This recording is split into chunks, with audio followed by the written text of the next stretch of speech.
नमस्कार पब्लिक। आज की कहानी है भारत के सबसे बड़े यूट्यूब चैनल की। अब इस कहानी में मर्डर है, दिल्ली के दरियागंज का एक जूस वाला है और श्रीलंका तक भी शामिल है। अब कहानी शुरू होती है 1952 में, जब भारत के इंफॉर्मेशन और ब्रॉडकास्टर मिनिस्टर थे बी.वी. केसकर जी। जो केसकर जी थे ना, एकदम सॉलिड आदमी था, एकदम संस्कृत का स्कॉलर व्हीलर, फिर उसको क्लासिकल म्यूजिक का बहुत शौक था, बहुत जानकार रखता था। तो उसने बोला, देख बॉस, देश अभी आजाद हुआ है, मैं अगर फिल्मी म्यूजिक सुनाऊंगा पब्लिक को तो वो छपरी बनेगा। तो उसने फिल्मी म्यूजिक पे बैन लगा दिया और शास्त्रीय संगीत के बड़े दिग्गजों को मंच दिया।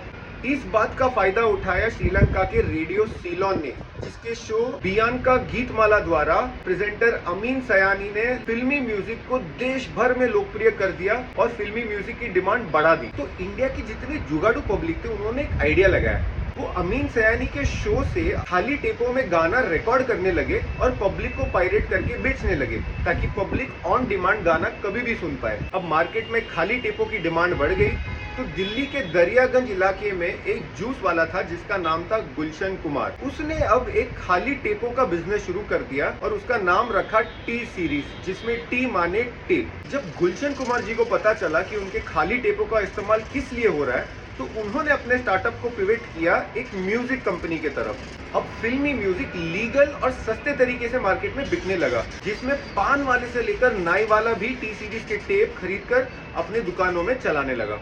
और ऐसे टी सीरीज बना भारत के सबसे बड़े म्यूजिक कंपनियों में एक। लेकिन साल 1997 में गुलशन कुमार जी का मर्डर हो गया, जिसके मुख्य आरोपी थे मशहूर म्यूजिक कंपोजर नदीम श्रवण के नदीम। उनके जाने के बाद टी सीरीज का कारोबार संभाला उस समय सिर्फ 20 साल के उनके बेटे भूषण कुमार जी ने। जैसे जैसे समय का रुख बदलता गया, वैसे वैसे भूषण कुमार ने अपनी स्ट्रैटेजी बदली। जब सीडी का समय था तब वो सीडी बेचने लगे, जब यूएसबी का जमाना आया तब वो यूएसबी बेचने लगे, और जब यूट्यूब का जमाना आया तब यूट्यूब की तरफ। अब इसके बाद की कहानी तो आप सबको पता ही है। तो दोस्तों, ऐसे ही बना टी सीरीज भारत का सबसे बड़ा यूट्यूब चैनल और दुनिया का दूसरा सबसे बड़ा चैनल। उम्मीद है कि आपको आज की कहानी अच्छी लगी। शुक्रिया और खुदा हाफिज।